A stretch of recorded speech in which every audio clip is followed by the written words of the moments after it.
আসসালামু আলাইকুম রহমতুল্লাহি ওয়া বারাকাতুহু আলহামদুলিল্লাহ ওয়াসসালাতু ওয়াসসালামু আলা রাসূলিল্লাহ সাল্লাল্লাহু আলাইহি ওয়াসাল্লাম। আছি মসজিদুন নববীতে আলহামদুলিল্লাহ। পবিত্র হজকে কেন্দ্র করে মক্কা এবং মদিনায় চলছে কঠোর নিরাপত্তা, হাজিদের সার্বিক সহযোগিতায় বিভিন্ন দায়িত্বশীলগণ নিয়োজিত আছেন মাশাআল্লাহ। আমি যেটা দেখলাম, আমি এখন যাই নামাজে মুসল্লাতে বসে আছি সম্পূর্ণ তাই। তো অনেক হাজিরা আছেন যে নামাজ পড়ে এখানে বিশ্রাম করে ঘুমায় থাকে, এটা নিষেধ।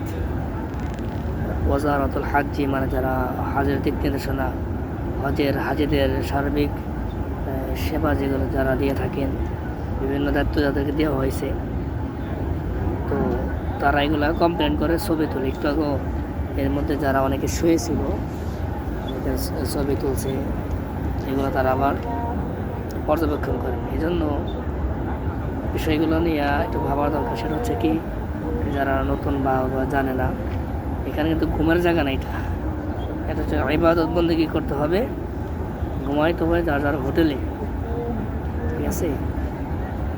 এই জন্য আইন তো আসলে কঠোর তো আমরা নিজেরা বানাই।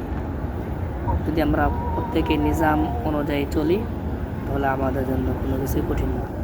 সম্মানিত হজযাত্রী ভাই বোনেরা, যারা আমার এই ভিডিও দেখবেন, সবাই আহ্বান থাকবে যেন আমাদের এই হজের সফরটা, আপনাদের হজের সফরটা যেন কী হয়, ইবাদত বন্দেগীতে বেশি সময় অতিবাহিত হয়।